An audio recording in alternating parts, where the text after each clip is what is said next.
इस अवसर के साक्षी बन रहे सभी हमारे सेना के अधिकारीगण, एनसीसी के बच्चे और सभी उपस्थित भाइयों और बहनों,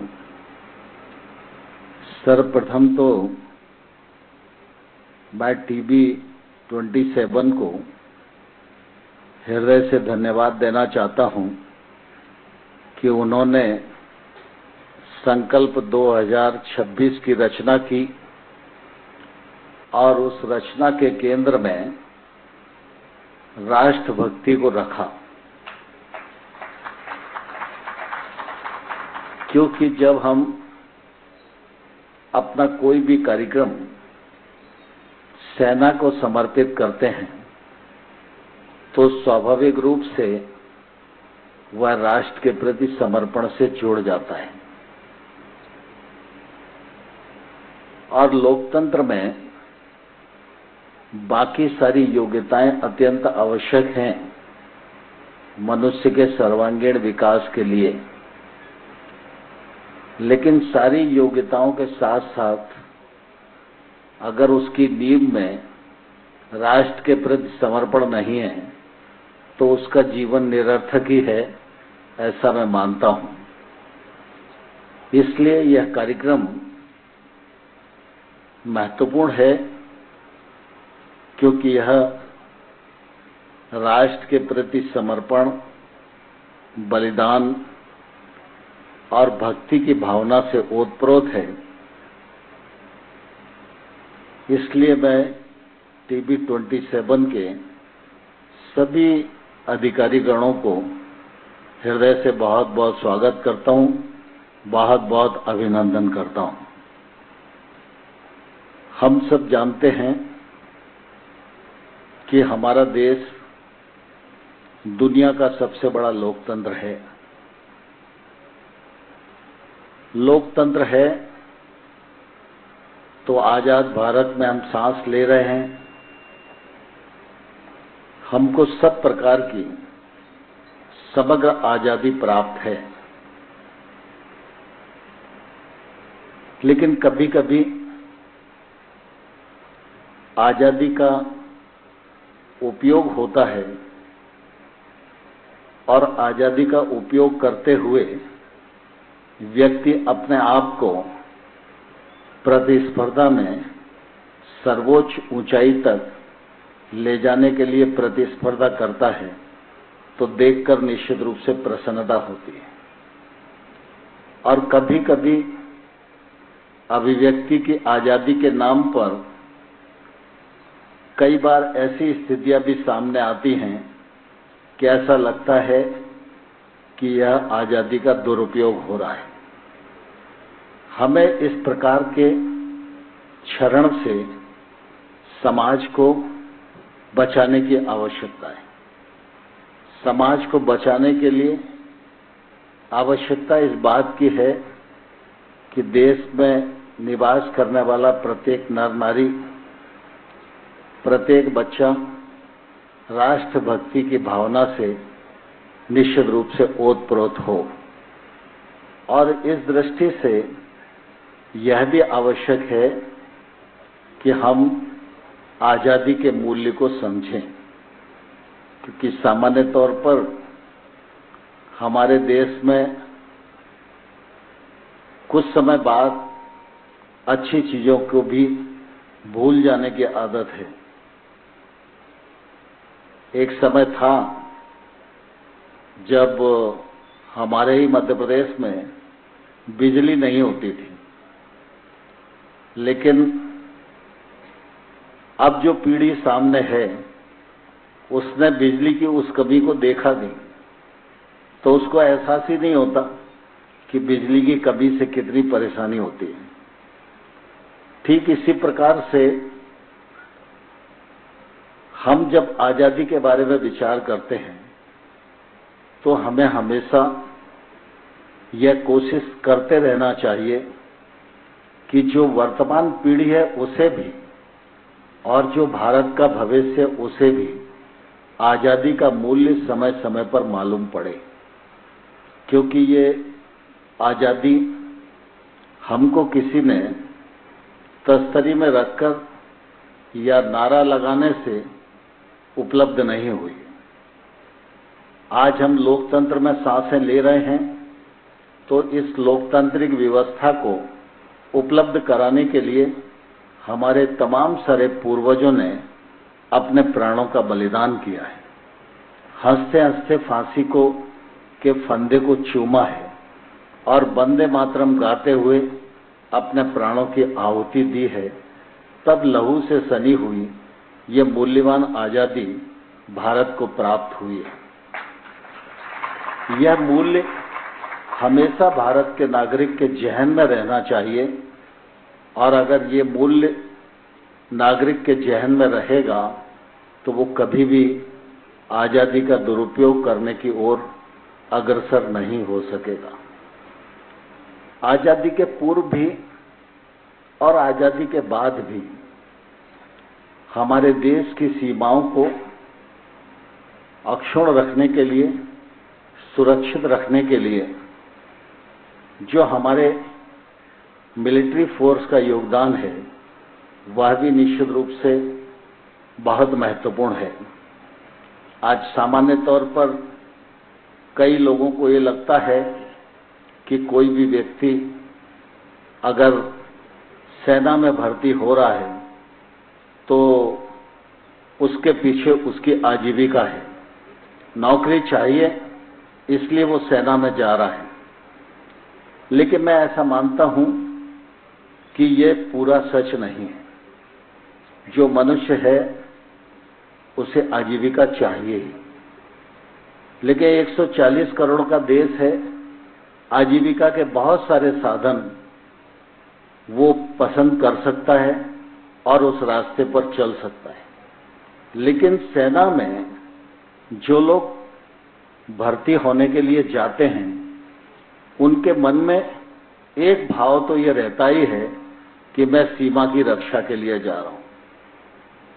यह अगर भाव बीज के रूप में न हो तो सेना में कोई भर्ती होने के लिए नहीं जाए।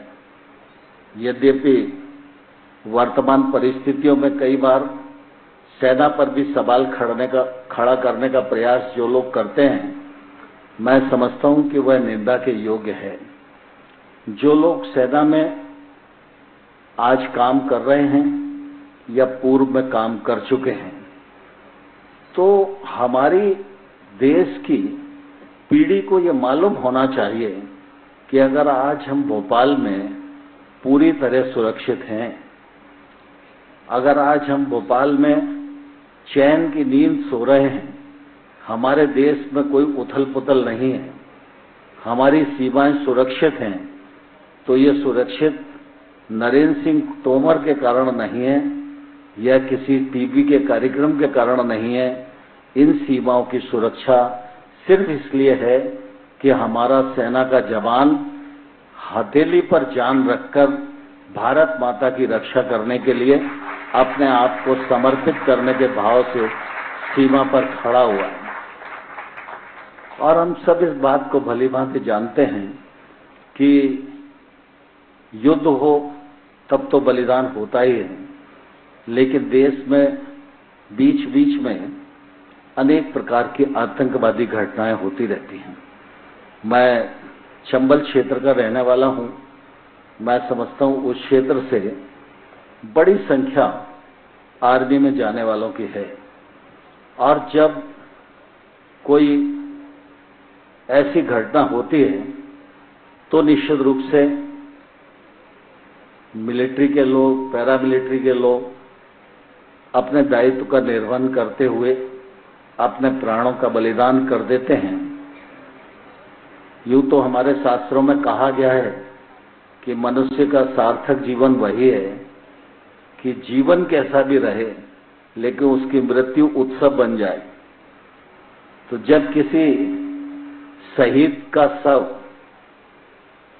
हमारे क्षेत्र में आता है तो निश्चित रूप से उस दिन का जो माहौल होता है वो दुख से भरा हुआ तो होता ही है, लेकिन गर्व से भरा हुआ भी होता है।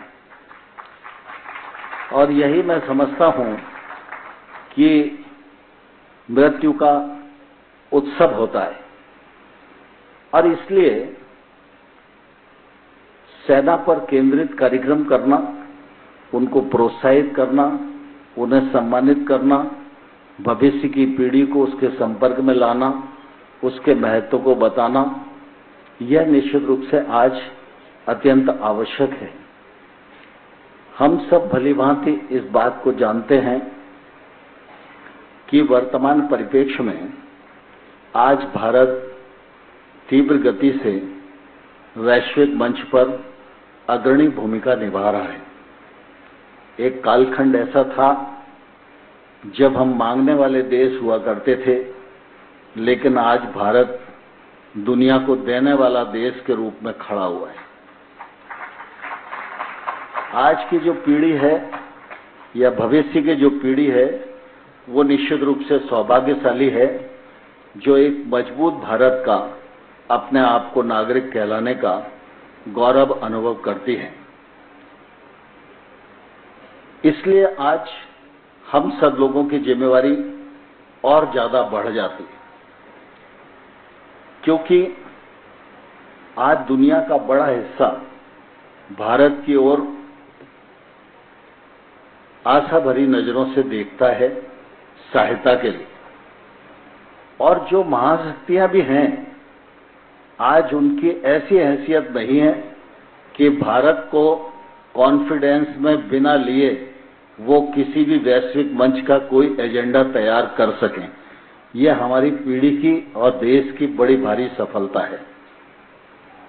अभी मुझे ध्यान है कि एक दिन गेहूं की खरीद की बात मुख्यमंत्री जी कर रहे थे, तो मुख्यमंत्री जी ने मुझे कहा कि भाई साहब, पिछले बार का गेहूं उठा ही नहीं, तो आज अपने साथ संकट है कि खरीदें तो रखें कहां।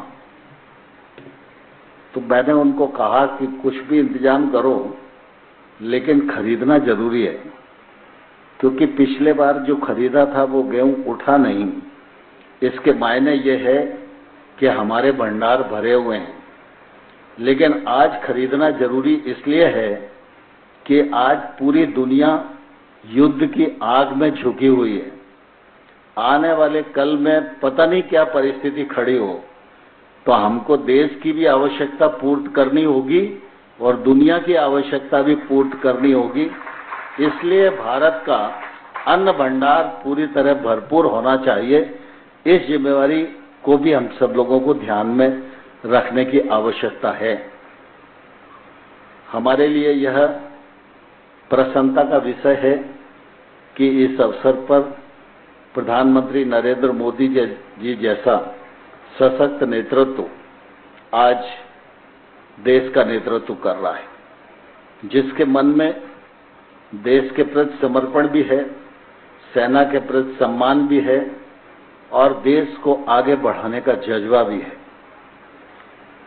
मैं उस कालखंड को भी याद करता हूं, क्योंकि मेरा जन्म भी एक आर्मी पर्सन के घर में ही हुआ और मैं जहां रहता हूं उसमें छत पर खड़े होकर अगर झांको तो पीछे मिलिट्री दिखाई देती है। तो हमारा बचपन उसी परिवेश में निश्चित रूप से कटा है। इसलिए सेना के प्रति बहुत मन में श्रद्धा होना स्वाभाविक ही है।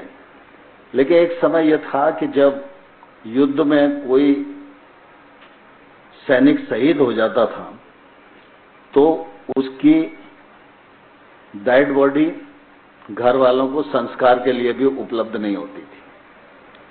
और कभी कभी ऐसा होता था 2-4-6 महीने बाद उसके कोई कपड़े आ गए, कोई अंगूठी पहना था तो अंगूठी आ गई, तो आर्मी के लोग लाकर उसके घर पे दे देते थे कि ये उसकी निशानी है, बाकी और कुछ नहीं मिलता था।